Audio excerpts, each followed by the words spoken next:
I trained with Mr. Universe for 1 full year and it completely changed my physique. And I'm gonna give you the 3 biggest takeaways that you can implement that will completely fast track your progress. So let me tell you how this actually happened. When I was 22, I used to be a full-time firefighter and I used to drive 90 minutes south. He used to drive 90 minutes up and we used to meet in the middle. And that's where we used to train. It used to cost me a full day's wage to pay this person and on top of that, pay for the fuel to drive down. But I knew I would learn so much from them and it completely revolutionized it. So the person is Locke Gannon. He won Mr. Universe in 2018. This dude's like 6'5", 120 kilos shredded, an absolute monster. He makes me look so small.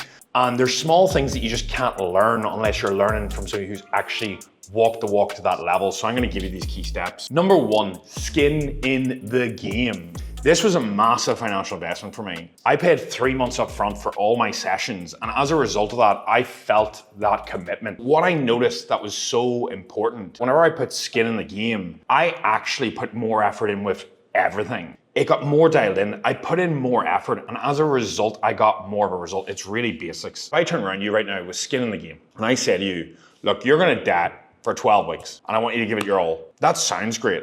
But if I turn around you right now and I go, we're gonna tell everyone on Instagram and your socials, in 12 weeks you're doing a photo shoot. You're putting skin in the game. And one of the reasons that you may have noticed is I've dyed my hair quite often. So there's been stages where it's been like white. I had income goals for my business. And if I didn't hit them, I had to dye my hair as a forfeit. So skin in the game. Doesn't mean it's always gonna work. What it does mean is the fact that you have more accountability to make it happen, because if you don't make it happen, there's a consequence. The skin in the game be one of the biggest things to move the needle in every area of your life. It's so important. So that's the first tip, and it's been a game changer for me in everything. The second lesson is a mad interesting one. So around the second month of us training together, I went into the gym and we done 1 set of leg press, right? I'd never seen such low volume, and this isn't the tip. The tip is what was actually in the set. So we used to do a set called a Widowmaker, right? This was absolutely insane. So I would do 75 reps in the leg press. He would just pick a weight and make me go to failure, and you weren't allowed to stop until you got the rep range. And you might be thinking, well, if he put 200 kilos in the leg press, which he did, how did I manage 75 reps? You were allowed to take breaks, but you weren't allowed to get off the seat. Like we're talking here, 40 reps in, you've another 35 to go. You mentally feel like you can't do it, but you're just not allowed to get up. But what I want to highlight is the fact that if you told me to do 75 reps of that weight before I started, I would have said, you're nuts. He was drilling in the fact that you can push so much further than you think. So if you train with somebody that's super advanced, lifts really heavy, lifts really intense, what you'll notice is you'll train harder than you ever have before. And by training with somebody more experienced, with more intensity, it brings the level of what you think is possible up. You realize that your max intensity is really only like a 7 out of 10. And as a result, a normal set whenever I trained by myself became so much more intense because my bar had been raised up of what actual intensity is. In reality, most people tap out way before they're done. So if you can train with somebody who can really make you go to true failure and past it, this creates a new bar for you to bring standards up to. And that's what he drilled into me. And number 3 was the entire training plan that he wrote up and the simplicity of it. I'm gonna give you a breakdown here.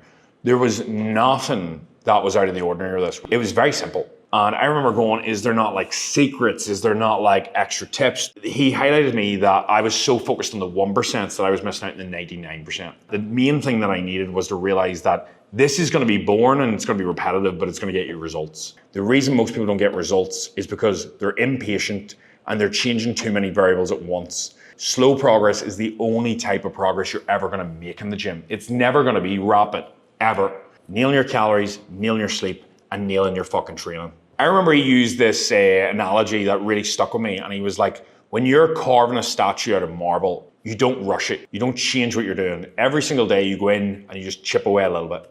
And you just make sure that little bit you chip is perfect. These lessons are gonna be so basic, but the problem is most people aren't implementing them for long enough time periods. And if you actually implement these 3 small things, you'll actually see results. You just need to learn that it's a game of consistency, put skin in the game, and bring the intensity. And if you can do them 3 things, you'll notice your progress skyrocket. And they're the best tips I ever got from a coach, in my opinion. Enjoy the process, let it take time, and realize that nobody wins the game by rushing it. And that's the reason most people suck. It's gonna take time, so you may as well enjoy it, Focus on the basics and you'll win. All I want with this fitness content is that it helps somebody. So I'd really appreciate if you know somebody could benefit from this, that you just share it with them. That would mean the world to me. And like, subscribe as usual, and I appreciate you. Big love, I'm out.